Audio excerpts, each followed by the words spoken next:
বগুড়ার মহাস্থানগড়ে পাথরের দুধ ডাললেই মনের আশা পূরণ হয়, এ বিষয়ে ইসলাম কি বলে? এটা শুধু বগুড়ার মহাস্থানগড়েই না, এটা বাংলাদেশের আরো বিভিন্ন জায়গাতে আছে। বগুড়ার মহাস্থানগড়ে পাথরের দুধ ডাললে মনের আশা পূরণ হয়, এই জন্য অনেকেই যায় সেখানে লিটারকে লিটার দুধ সেখানে ঢেলে দেয়।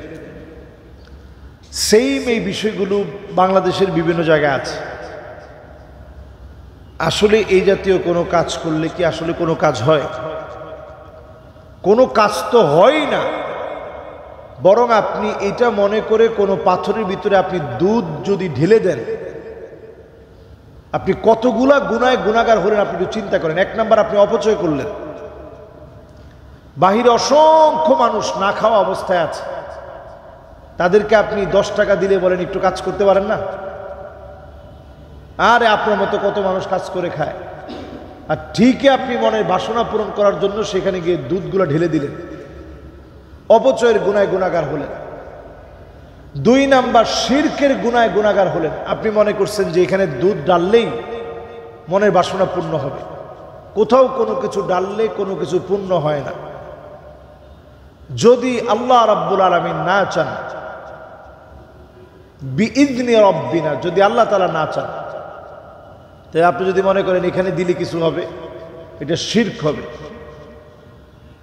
এর পরের অন্যায় হচ্ছে পাথর পূজার শামিল হওয়া।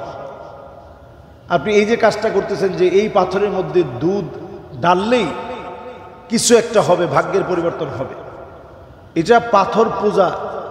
নবী সাল্লাল্লাহু আলাইহি সাল্লাম হাদিসের মধ্যে বলছেন, আখিরি জামানায় এমন সময় আসবে,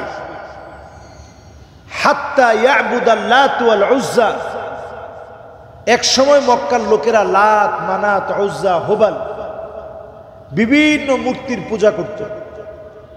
পরবর্তী সময়ে এই পূজার রীতিনীতি চেঞ্জ হতে হতে এখনো পর্যন্ত বিভিন্ন জায়গায় বিভিন্ন পাথরে চুমা দেওয়া, পাথরের ভিতরে দুধ ঢেলে দেওয়া, পাথরের মধ্যে মাথা ঘষানো, এগুলো সব পূজার শামিল।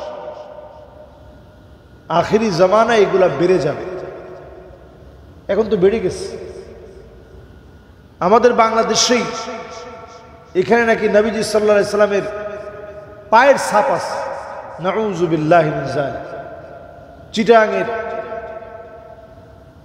এই নবীজির পায়ের ছাপ বলে এর আশেপাশে যেইভাবে চুম্বন করা হয়, নবীজির পায়ের ছাপ এখানে আসবে কেমনে? তারা বলে যে এটা নিয়ে আসছে, অথবা রেপ্লিকা অনুরূপ পায়ের ছাপটা এখানে আনা হয়েছে। এই টোটাল কথাগুলো সব ফেক, সব মিথ্যা কথা। এগুলোর ভিতরে কোনো বরকত নেই, এগুলো সব মিথ্যাচার।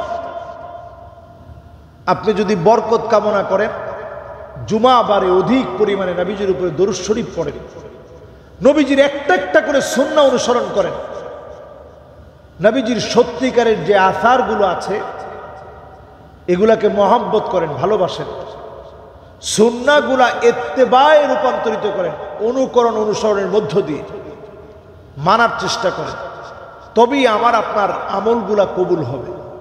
আর যত ভণ্ডামি আছে এগুলো ছেড়ে দিতে হবে। বিভিন্ন মাজারে গিয়ে মানত করা, চুমা দেওয়া, এগুলো সব বাদ দিয়ে দেন, আল্লাহর দিকে ফিরে আসেন। আল্লাহ আমাদেরকে বোঝার তৌফিক দান করুক। আসসালামু আলাইকুম ওয়া রাহমাতুল্লাহ।